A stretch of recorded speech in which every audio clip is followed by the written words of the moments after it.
Hello my friends and welcome to this video, and today I'm going to tell you the story of how I brutally trolled a lobby of toxic players. What started as me just playing some innocent multiplayer games turned into so much more, which you won't want to miss out on, so here it is.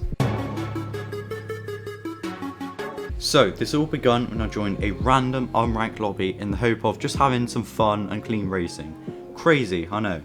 I played multiple races and despite some very aggressive moves, it wasn't actually too bad, and I ended up winning a few races. Wow. However, the more races I did, the worse it was getting.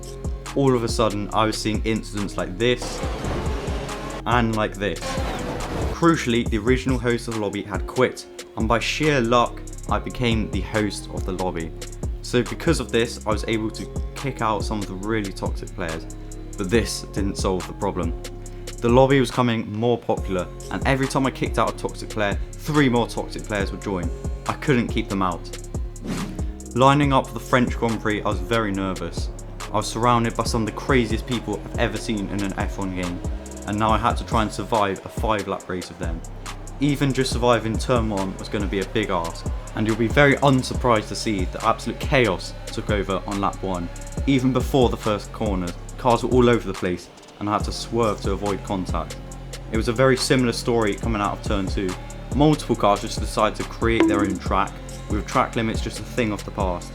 And after a few more spins, it all seemed to calm down for a bit. That was for now anyway. By this point I was closely following some guy called Jamie, a player who I'd noticed in previous races to be an actual clean driver. Over the next few laps, Jamie and I battled each other for position, whilst navigating our way past all the psychos in the lobby. Psychos like this guy right here, Boris. Boris decided that his best chances of doing well in the race were to cut 3 corners, smash into a Rolex sign, and then just take out the poor race leader. And if there's one conclusion to take from this video, it is to never be like Boris. I thought the race couldn't get any crazier as we headed into the final of 5 laps. And then this happened. And somehow I ended up losing time to Jamie in front, despite him being the one to get crashed into. This led to Jamie taking the race win, while I finished in P2, angry by what had just happened. Whilst most players were still crashing into each other and trying to finish the last lap of the race, I was busy preparing a plan. See, I had just spent way too much of my time dealing with these sorts of toxic players, and I felt like I needed revenge. Not just revenge for myself in that moment, but revenge for every poor driver out there that had been bullied by a toxic player. So the plan was this. As host of the lobby, I would try to quickly and subtly change the next race to be Monaco in heavy rain with ABS and traction control switched off and damage on simulation. As I changed the assist restrictions, I realised there's a notification to the whole lobby when I do this, so I quickly got scared and put the assist back on. However, luckily when I did it the second time, there was no message to say what I had done. I forgot to edit the starting grid to put myself last, but once again I had some incredible luck and I found myself starting from P10, which was the last position in the lobby anyway. I was in the perfect position to sit back and watch the mess unfold as all the toxic players struggled in these sketchy conditions. As I lined up on the grid of the Monaco Grand Prix, I remembered Lewis Hamilton's famous saying of, "It's a marathon, not a sprint," as I prepared for whatever lies ahead. And as we got underway, I was at first a little bit underwhelmed due to the lack of incidences, and then I sort of saw what was going on ahead. There were then 3 cars facing the wrong way. This Haas just decided to reverse out in front of me, but you'll see for him later on how his race went after that. And then I managed to get past turn 1 nice and safely. Another mess here. The McLaren's gone round, the Red Bull's crashed into it, I've crashed into the Red Bull, but once again, I have somehow managed to avoid getting damaged. And as we head up the hill, I'm behind a player called Sporky4000. I don't know if you remember him, but this was a player that a few races ago did this. Well, now in Monaco, I watched him lock up into the barriers as I easily sailed past him. And funny enough, this was not even the low point of Sporky's race, as you'll find out later on. Yellow flag. Rosberg! Oh, he's done a Rosberg! By the end of lap 1, I was feeling pretty good, and it got even better for me when the leader crashed into the wall at Sandoval, collecting poor Jamie with him. Once again, I managed to somehow avoid getting damaged and I took the lead of the race. What a wonderful moment this was. The plan was going perfectly as I witnessed pretty much everyone crash into a wall while I cruised past to take the lead after just one lap. I couldn't help but laugh imagining how all these toxic players felt after being brutally humbled in this way.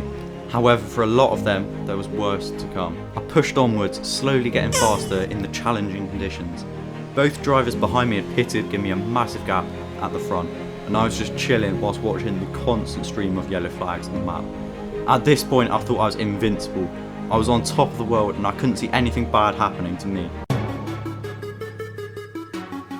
As I approached my first back marker on lap 3, I then realised how much of a problem this could be. These were toxic players that were being absolutely embarrassed this race, so I knew they would probably try and take me out.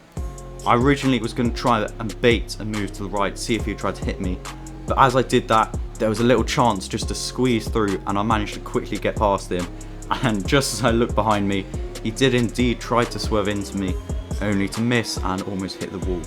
Moving on to the next back marker, I thought this guy was a clean driver, I don't know why, but I knew I couldn't take any risks, and as you can see there, just as I made a sort of half move to the right, he did indeed try to swerve, take me out. So again, I tried to bait a move to the right around the hairpin, and then somehow I saw a gap and I managed to squeeze through. That was an incredible move, if I may say so myself, and I did see him light up his rears as he tried to hit me as I went past. But at this point, I still felt like I wasn't safe. I felt vulnerable on the braking zone just out of the tunnel, so I tried to brake as late as I possibly could, and I quickly went in here, stayed here, and as expected, he just sailed past me. But that unfortunately meant I had to try and lap him again. If you've seen this video of mine, you would know that I have experience in dealing with these sorts of players. So I sort of felt like I knew what I was doing. You know, I knew how to get past. And what you're about to see is one of the most embarrassing things for this guy ever. As I make a move to the right, he tries to swerve into me and instead spins and hits the wall and then loses his front wing. That was absolutely embarrassing, and I continued onto the final lap of this absolute masterclass of a race. Well, if you remember Sporky from earlier, here he is again, currently second last with no front wing, getting lapped in a 5-lap race as he just reverses into a barrier. Now, I just had a few more corners and one more back marker until I had done the impossible. I was thinking about everything I'd been through. You know, this was a big moment for me. And as I approached this back marker, I was scared. This one back marker had the power to completely destroy everything I had done. And as he moved over to the right, I assumed he was getting ready to crash into me. So I slowed down even more. But then it turned out he was just letting me pass, so shout out to him. And that meant I had done it. I'd watched all of the toxic players for the past few races have won the most embarrassing races of their lives, while I went from last to first, whilst watching them spin and crash into all the barriers. What a beautiful moment this was. And while I watched this toxic guy try to bring his car home with 2 punctures and no front wing, I really started to appreciate what I'd done. The main conclusions that needed to be taken from this masterpiece are this. 1. Don't be a toxic player. 2. Karma exists. And 3. Subscribe to my channel for more banging videos.